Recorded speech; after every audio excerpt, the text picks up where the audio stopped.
আসসালামু আলাইকুম। Hello viewers, কেমন আছেন? আজকে ছোট্ট একটা বিষয় নিয়ে আপনাদের সামনে কথা বলবো। ছোট কিন্তু খুব দরকারি। আপনারা দেখতে পাচ্ছেন স্ক্রিনে একটা শীট ওপেন করা আছে। তো এখানে অনেকগুলো তথ্য আছে যে এখানে এমপ্লয়ির নাম আছে, তার জানুয়ারি মাসের সেলস কত, ফেব্রুয়ারি মাসের কত, এপ্রিল মাসের কত। প্রতিটা মাসের সেলসের একটা অ্যামাউন্ট দেওয়া আছে। তো অনেক সময় এই ফাইলগুলো আমরা অফিসের ডেস্কটপে রেখে যাই, কিংবা বাসার ডেস্কটপে রেখে যাই, বা কাউকে ইমেল করি। তো এভাবে করার ফলে কোনো কারণে আপনার এই শিটের একটা ডাটা চেঞ্জ হয়ে গেল। সাপোজ এখানে 35,000 আছে, আপনার হয়ে গেল 32,000 বা জিরো হয়ে গেল। তখন কিন্তু আপনি বেকায়দায় পড়ে যাবেন।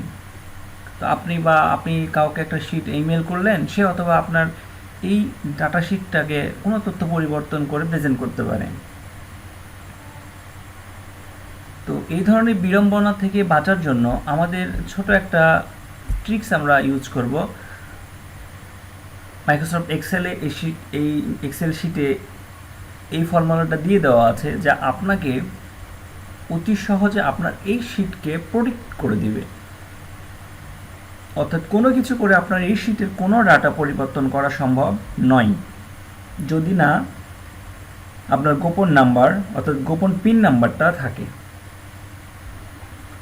তো চলুন দেখা যাক কিভাবে।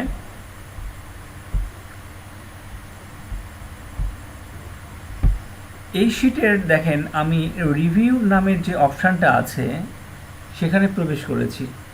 এখানে প্রবেশ করার ফলে এখানে অনেকগুলো অপশান আছে, যার মধ্যে এখানে একটা অপশান দেখতে পাচ্ছেন প্রোটেক্ট শিট।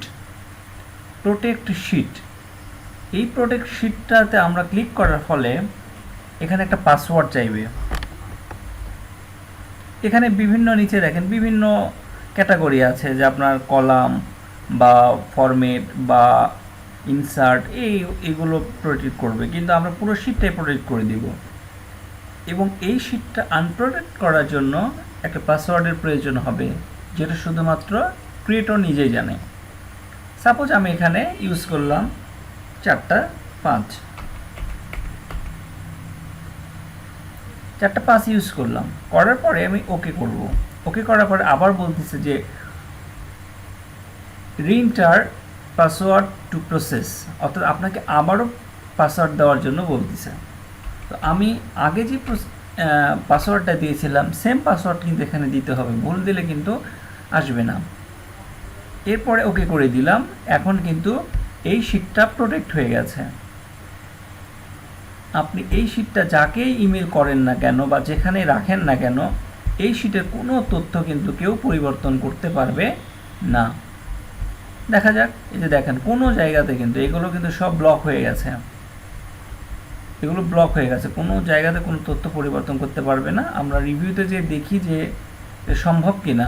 আসলে এই যে দেখেন, আমি একটা কিবোর্ডের একটা বাটনে প্রেস করলাম, দেখেন অ্যান্ড দেয়ারফর রিড অনলি, আপনি পড়তে পারবেন কিন্তু এটা চেঞ্জ করতে পারবেন না। তো এইটার জন্য আপনাকে মানে এই শিটটা আনপ্রোটেক্ট করতে হবে। তো আনপ্রোটেক্টের নিয়ম সোজা, জাস্ট এই প্রোটেক্ট এই রিভিউর অপশানের আন্ডারে আনপ্রোটেক্ট শিটে যেয়ে শুধুমাত্র আপনার যে পাসওয়ার্ডটা ছিল সেই পাসওয়ার্ড দেবেন। পাসওয়ার্ড দেওয়ার পরে এবার কিন্তু এই শিটটা আনপ্রোটেক্ট হয়ে গেছে। আপনি যে কোনো কিছু চেঞ্জ করতে পারবেন। এই যে দেখেন চেঞ্জ হচ্ছে, হ্যাঁ, কোনো কিছু আপনি এখান থেকে চেঞ্জ করতে পারবেন। তাহলে আপনি আপনার কোনো প্রয়োজনীয় ডাটা যদি সংরক্ষণ করার প্রয়োজন হয়, তো এইগুলোকে আনপ্রোটেক্ট করে রাখতে হবে, এগুলোকে প্রোটেক্ট করে রাখবেন। যদি প্রোটেক্ট করে রাখেন তাহলে এই তথ্যগুলো মানে হাতছাড়া হওয়ার কোনো সম্ভাবনা থাকবে না। তো ভিউয়ার্স, ধন্যবাদ আপনাদেরকে এই ছোট বিষয়টি দেখার জন্য। যদি ভিডিওটি আপনাদের ভালো লেগে থাকে তাহলে অবশ্যই সাবস্ক্রাইব করবেন এবং পাশে থাকা বেল আইকনে ক্লিক করে দেবেন, যাতে পরবর্তী কোনো প্রয়োজনীয় ভিডিও আপনাদের সামনে কোনো ভিডিও আমি আপলোড করি তাহলে আপনাদের কাছে সহজেই পৌঁছে যেতে পারে এই বেল আইকনে ক্লিক করার মাধ্যমে। তাছাড়াও লাইক, কমেন্ট এবং শেয়ার করে অন্যকে দেখার সুযোগ করে দেবেন, যাতে এই দরকারি ফর্মুলাটা সকলে ইউজ করতে পারে এবং সেভ থাকতে পারে। ধন্যবাদ সবাইকে।